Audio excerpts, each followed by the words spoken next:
Okay, look at all the oil leaking out of the cylinder head. Impressive, huh? Oh my goodness, what a sight.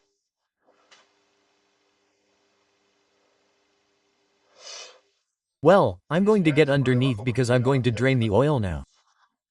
I've removed the oil cap. I've also removed the oil dipstick cap. I'm going to get underneath, and first I want to confirm that from the angle where I saw the oil leaking out, it matches this, because there's no other place where it could leak. Okay. It's not leaking at all, but anyway, just to check, okay. And I'll take advantage and drain the oil. So I'm going to put a drip tray underneath and let the oil drain out, and then I also have to remove the coolant tap because we have to drain the coolant to change the heat exchanger and all that stuff. See? And there we see the steering column bar or the steering bar that we removed to access from underneath. Here, of course, this gap works great. The thing is that in order to have space here, it's a hassle to remove the air filter, you know? You have to remove the line, that is, the box, which in this car is a hassle, nothing like a Volkswagen. Then you have to remove the entire injection line, then you have to remove the intake connector, and then you have to remove the compressor. But to remove the compressor you have to go down and remove the steering column bar. I mean, it's a strange job just to access this side. This side, on the other hand, has more or less easy access. The things that happen on this side, which is the exhaust side, but the intake side is absolutely up. I mean, to change the air conditioning compressor in this car, that's the hassle, you know? You have to do everything we've done. You would have to do it to change the air conditioning compressor. I mean, it's a pain every time anything happens that requires access to the intake side of this car, to the engine of this car. I'm thinking I'm going to document a little bit what's on the intake side of this car in case someone ever needs to see it, but doesn't have access, and watching this video, you can see the things that can be found. See? Here we have the air conditioning products on this side, the air conditioning compressor, all the ducts that we talked about, the crankcase ventilation, the compressor, we said, the air conditioning. There we have, as we said before, the starter motor. I think that's going to be the NOx sensor.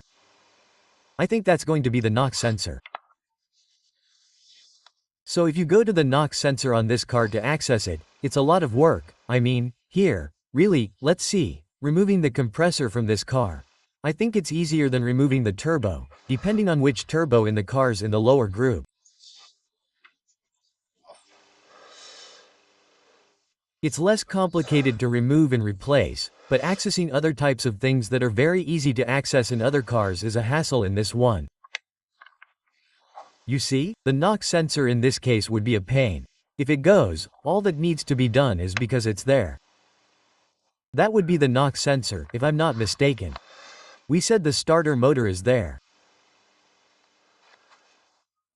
The starter relay is here too. If the starter relay goes, we screwed up, really screwed up. I've never seen a starter relay and a starter motor so close together. I didn't pay much attention either. I mean, motorcycles are usually very far apart. Okay, that's it. I don't see anything else worth mentioning. That needs to be documented or whatever. Well, let's remove the oil now. Let's drain the engine oil with this little screw. I don't know if it was a 12 or a 13. I think it's a 13. I'll tell you later. The thing is that since I have the car on the jack here, the oil is going to shoot out here. It's going to shoot out towards the jack, so I'm going to try with both hands. One hand to try to stop the oil from coming out first and with the other to remove it. Let's see if I don't make a mess that I'll regret later. Well, as you can see, all the oil that comes out is mayonnaise. It's all mayonnaise. It didn't come out as it could have, and I had told KOMPRESSOR that you have to be careful if all the coolant comes out first, then the mayonnaise, and then the oil or whatever, right? Here it's all mixed together, okay? It's not at the bottom of the crankcase. The water is there above the oil.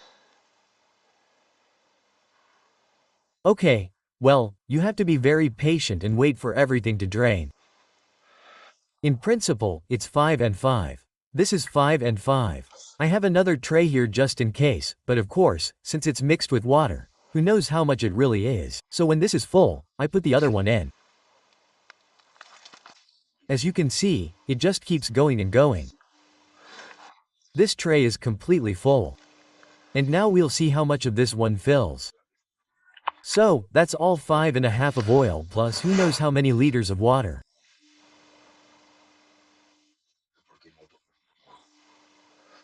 What I don't know is why the engine hasn't exploded, because with so much volume inside between oil and water and also seeing how it continues to give such good compression.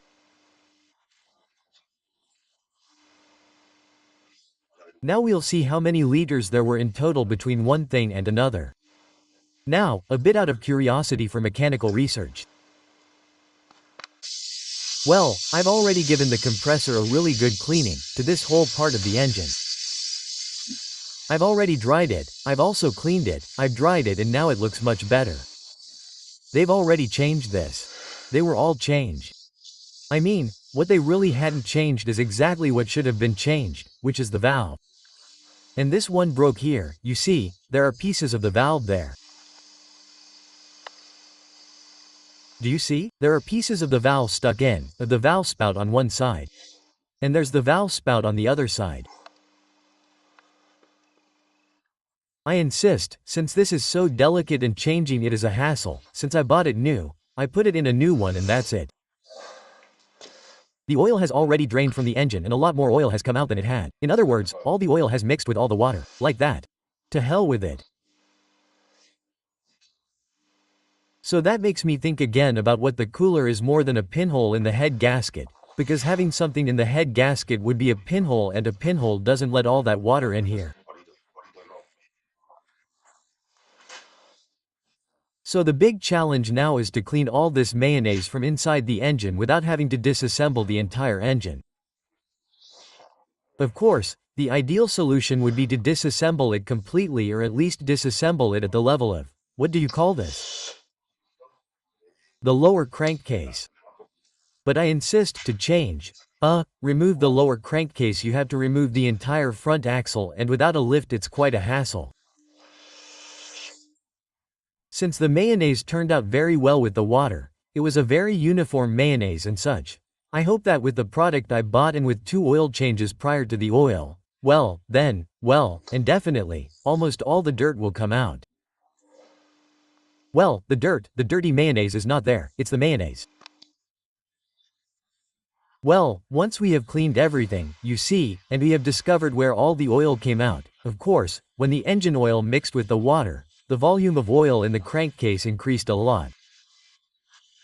It went from 5L to a lot of liters, plus all the water that seeped in. This is all drained. I have already taken all the oil to the recycling center and now we have to clean and assemble. Tomorrow I will receive the rest of the parts that I need to be able to assemble everything, such as the little mold of the, what is this called? Of the oil pressure release of the oil filter housing. I also need the turbo oil to arrive tomorrow, which is a special oil that is very expensive. Just 118 milliliters costs around 35 euros or so. I also need the housing gasket from here, which arrives tomorrow. Everything will arrive tomorrow. So, with everything I already have plus what I get tomorrow, I can start assembling. But now what I'm going to do is clean. And I'm also going to do the cylinder leak test, which would be to finish clearing up all the tests that can be done to rule out whether or not there is a crack in the cylinder head gasket. If there is a crack in the cylinder head gasket, it has to be a crack that connects the coolant pipes with the oil pipes.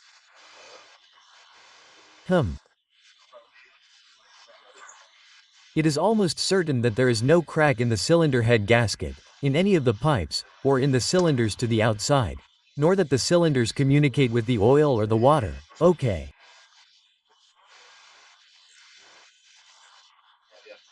Because there is neither oil nor water in the cylinders, nor is there enough white smoke coming out from behind, and on top of that there is compression.